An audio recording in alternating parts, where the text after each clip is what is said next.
Hello everyone. इस video में हम पढ़ेंगे सिंपल माइक्रोस्कोप के बारे में। सिंपल माइक्रोस्कोप क्या है? पहले तो माइक्रोस्कोप देखिए क्या है।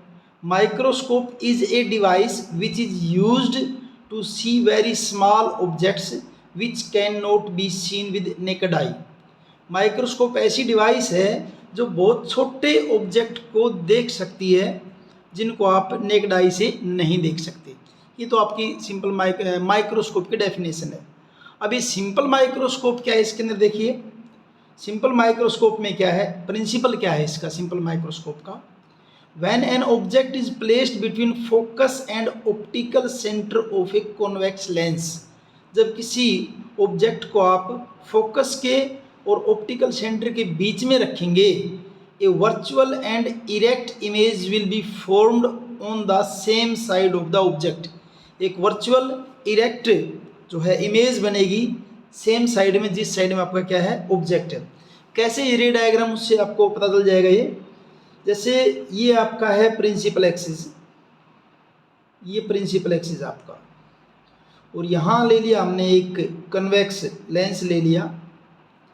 ये इसका यहाँ पे ऑप्टिकल सेंटर है सी, और ये इधर इसका प्रिंसिपल फोकस इस साइड में, बराबर दूरी पे इस साइड में। और हमें पता है कि कन्वेक्स लेंस में जब ऑब्जेक्ट आपका फोकस और ऑप्टिकल सेंटर के बीच में, जब आपका ऑब्जेक्ट फोकस और ऑप्टिकल सेंटर के बीच में है, तो उसकी इमेज वर्चुअल और इरेक्ट इमेज बनती है और मैग्नीफाइड इमेज भी होती है। तो कैसे इसको रे डायग्राम कैसे बनाते हैं हम? एक रे को ले लेते हैं हम पैरेलल टू प्रिंसिपल एक्सिस। कहाँ से जाती है आपकी? ये फोकस में से जाती होती है, फोकस में से चली जाएगी ऐसे। दूसरी रे को कहाँ निकाली आप? सेंटर में से, इस सेंटर में से निकाला है ऐसे।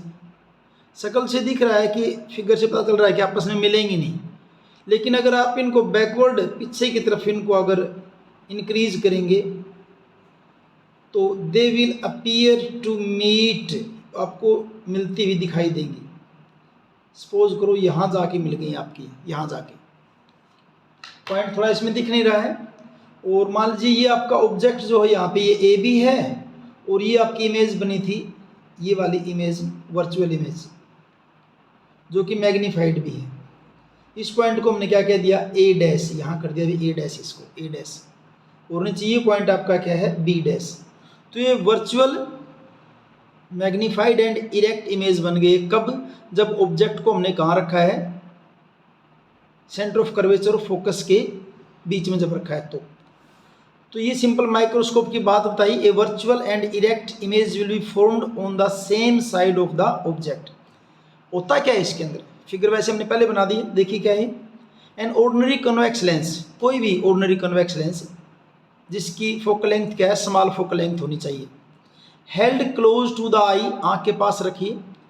Can be used as magnifying glass और सिंपल माइक्रोस्कोप। कम फोकल लेंथ के किसी कन्वेक्स लेंस को जब आप आई के नज़दीक रखेंगे तो सिंपल माइक्रोस्कोप का काम करेगा। The object is made to lie, object को अपने कहाँ रखना है? बिटवीन लेंस, बिटवीन लेंस कहीं या ऑप्टिकल सेंटर कहीं, between lens and its focus, so that image formed is virtual, erect and magnified. ठीक है।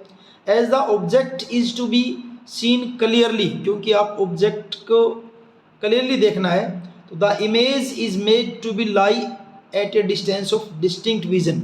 इमेज आपकी कहाँ पे होनी चाहिए? At a distance of distinct vision. और डिस्टेंस ऑफ डिस्टिंक्ट विजन कौन सी होती है आपकी? डिस्टेंस ऑफ डिस्टिंक्ट विजन जहाँ से आप चीज़ों को बड़ी आसानी से देख पाएँ। और हमारी एक नॉर्मल आई के लिए, ठीक ठाक आई जो है, उसके लिए डिस्टेंस ऑफ डिस्टिंक्ट विजन जो है, इसको कैपिटल डी से दिखाते हैं, और कितना आपका भी 25 सेंटीमीटर होता है। वैसे भी आप इसको चेक करके देख सकते हैं। कोई ऑब्जेक्ट लीजिए अपनी आँख के सामने और आप देखेंगे 25 सेंटीमीटर से दूर है तो भी दिखेगा आपको, और लेकिन जब 25 सेंटीमीटर के बिल्कुल 25 सेंटीमीटर की रेंज में ले आएंगे आप इसको, तो आपको इमेज बिल्कुल क्लियर दिखाई देगी। और जब ऑब्जेक्ट की और आई के बीच की डिस्टेंस को आप 25 सेंटीमीटर से कम कर देंगे तो इमेज आपको क्लियर दिखाई नहीं देगी, वो आपको ऑब्जेक्ट अच्छे से साफ दिखाई नहीं देगा। तो क्या कहा है कि virtual erect and magnified as the object is to be seen clearly. The image is made to lie at the distance of distinct vision from the eye. आई से इतनी डिस्टेंस के ऊपर आपकी ये होनी चाहिए। तो ये मैंने आपका रे डायग्राम पहले बना के दिखाई दिया है। अब निकालते होते हैं इसके अंदर मैग्नीफाइंग पावर कैसे निकालते हैं। मैग्नीफाइंग पावर इस फिगर के हिसाब से magnifying power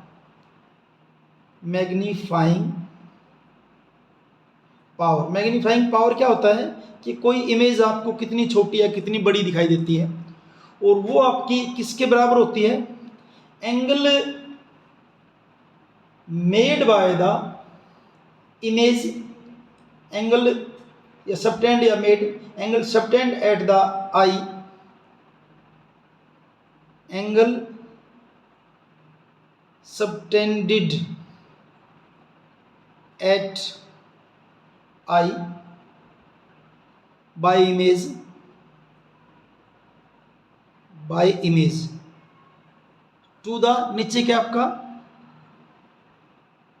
angle subtended by object. और ये एंगल मैं यहाँ बनाऊंगा आपका, जैसे ये ऑब्जेक्ट है, इमेज है, इमेज ने यहाँ पे बना रखा है एंगल, क्या बना रखा है आपका, ये बीटा एंगल बना रखा है। सपोज कीजिए एंगल आपका क्या बना रखा है, इमेज ने बीटा एंगल बना रखा है। ऐसे ऑब्जेक्ट की बात करेंगे, उसके अंदर कंडीशन लगाते हैं साथ में, क्या करते हैं कि दोनों के दोनों जो है ना आपका, व्हेन ऑब्जेक्ट एंड इमेज कहाँ पे आपके डिस्टिंक्ट विजन की रेंज के अंदर हो, यानी कि दोनों, यानी कि अगर यहाँ देखेंगे ना तो अगर आप ऑब्जेक्ट का एंगल बनाओगे तो यहाँ देखो तो ये एंगल भी सेम आ रहा है, तो आपको शिफ्ट करना पड़ेगा ऑब्जेक्ट को कहाँ पर, जहाँ इमेज है, यहाँ ऑब्जेक्ट को शिफ्ट करके इसके पैरेलल हम यहाँ ले आएंगे, ये बना देंगे ऑब्जेक्ट को। और उस पॉइंट को सपोज कीजिए हमने क्या कह दिया है, ई कह दिया है। और यहाँ जो एंगल बनेगा ये वाला एंगल, ये एंगल, ये हो जाएगा angle made by the object. और मान लीजिए आपका ये एंगल आपका क्या है, अल्फा है। तो मैग्निफिकेशन किसके बराबर होता है आपका, angle subtended at eye by image to the angle subtended by the object. यानी कि वो मैग्निफिकेशन को किससे दिखाएं हम, एम से दिखाएं, किसके बराबर, बीटा बाय अल्फा के बराबर एंगल आपका। और क्योंकि ये सारी बातें क्या हो रही है, और यहाँ आपकी आँख है जिसको हमने दिखाया नहीं, यहाँ आपकी क्या है, आँख बना रखी है, ऐसे आपकी क्या है, आँख बना रखी है ऐसे इस साइड में, यहाँ से आप देख रहे हैं। अब क्योंकि आँख के अंदर जो एंगल जो बनेगी तो बहुत छोटे एंगल हैं, क्योंकि प्यूपिल का साइज भी आपका बहुत छोटा है, तो उस केस में हम क्या कह सकते हैं, बीटा और अल्फा को नियरली इक्वल क्या कह सकते हैं हम, टेंजेंट बीटा और क्या कह सकते हैं अभी, टेंजेंट अल्फा, इनको ये कह सकते हैं।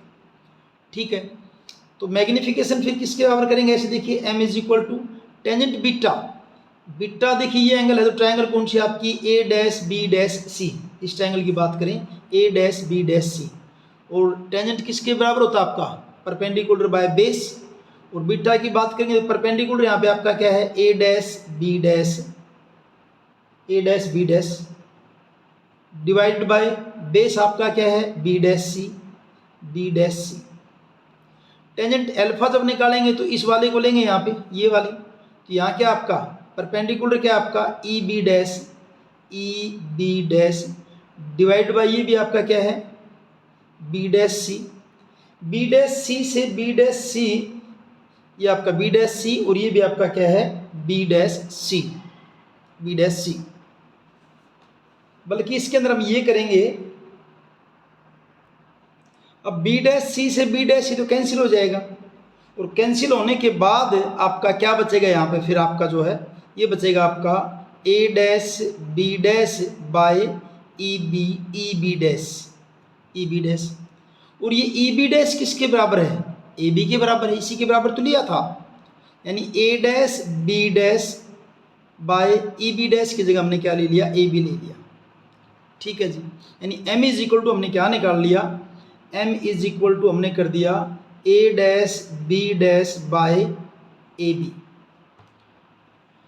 अब देखिए ट्रायंगल ए बी सी और a dash b dash C आपकी सिमिलर ट्रायंगल है। इस फिगर को देखिए, ए बी सी और a dash b dash C similar है। सिमिलर क्यों है, क्योंकि ये एंगल C पे जो बना हुआ है, एंगल C दोनों का कॉमन है, और यहाँ ये एंगल 90 का और यहाँ ये एंगल 90 का 90 का है, तो दोनों ट्रायंगल क्या होगी आपकी सिमिलर होगी। सिमिलर होगी तो corresponding side will be in same ratio. हम कोई बताना नहीं कि कैसे सिमिलर, आपको इसको सीधा लिख देंगे, since triangle A dash B dash C similar to triangle किसके, A dash B dash C similar किसके, ट्रायंगल ए बी सी के। अगर सिमिलर हैं तो कोरस्पोंडिंग साइड सेम रेशियो में होंगी, तो इसकी हमने साइड ले ली A dash B dash by इसकी साइड क्या ले ली A B is equal to इसकी साइड ले ली बी डैश सी, किसकी, A dash B dash C की, बी डैश सी बाय इसकी क्या ले ली, बी सी ले ली। कहने का मतलब क्या हुआ कि ये जो हमने लिखा था m is equal to A dash by B dash, इसको आप नंबर 1 कह दीजिए, समीकरण आपकी फर्स्ट, ये समीकरण आपकी सेकंड होगी। From first and second, from equation first and second, यहाँ से क्या बन के आया आपका, A dash B dash by A B किसके बराबर, B dash C by B C, यानी यहाँ से हम क्या लिख देंगे m इज इक्वल टू क्या हो जाएगा आपका B dash C by B सी। अगर यहाँ देखें हम बी डैश सी, बी डैश सी ये क्या है, ये तो डिस्टेंस ऑफ इमेज है। डिस्टेंस ऑफ इमेज को हम किससे दिखाते हैं, v से दिखाते हैं, v से, यानी ये डिस्टेंस आपकी क्या है, v है। और क्योंकि लाइट से ऑपोजिट डायरेक्शन में है तो इसको हम क्या लिख देंगे -v। ऐसे ही बी सी क्या है, ये ऑब्जेक्ट की डिस्टेंस, ऑब्जेक्ट डिस्टेंस u आपका ही u है, तो इसको क्योंकि ये भी लेफ्ट साइड में है तो इसको हम क्या कर देंगे -u, और माइनस से माइनस कैंसिल, क्या बन जाएगा आपका v बाई यू, यानी कि m इज इक्वल टू आपने क्या कर लिया v बाई यू। एक बार यहाँ पहुँच गए हमने, जिसमें हमने कर लिया क्या, m is equal to v by U, m is equal to v by U. आगे देखिए, इस फिगर को मैंने यहाँ दोबारा बना दिया है, m is equal to v by U हमने निकाल लिया है।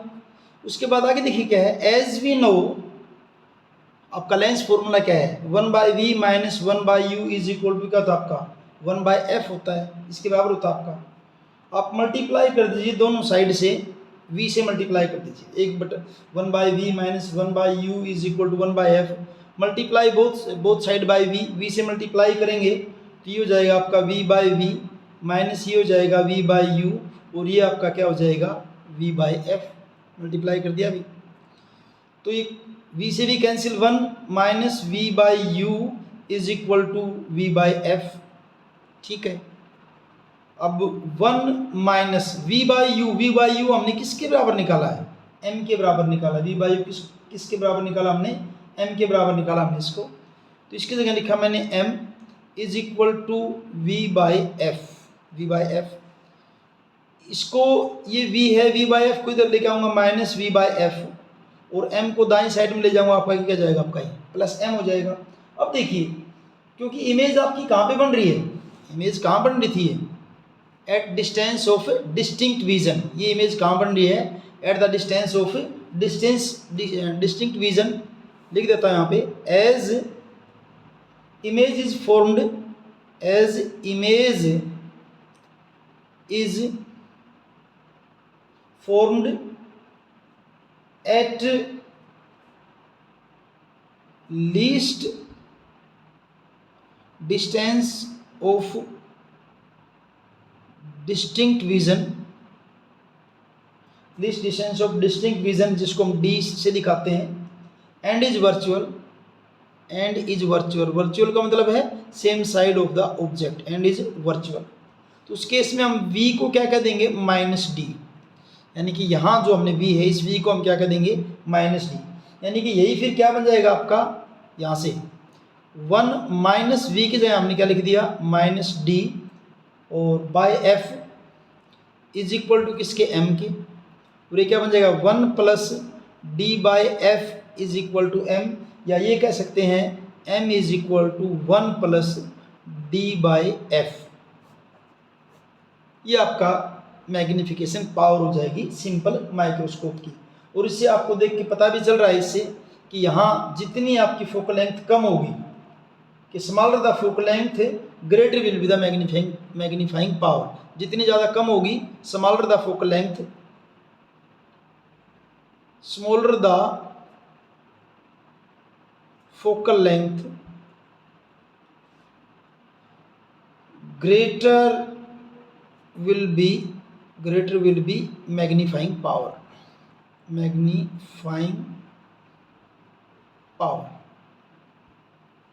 और इस ढंग से आपका सिंपल माइक्रोस्कोप का डेरिवेशन कंप्लीट है। वीडियो अगर आपको अच्छे से समझ में आया है तो लाइक कीजिए, चैनल को सब्सक्राइब कीजिए। मिलते हैं अगले वीडियो में। Thank you.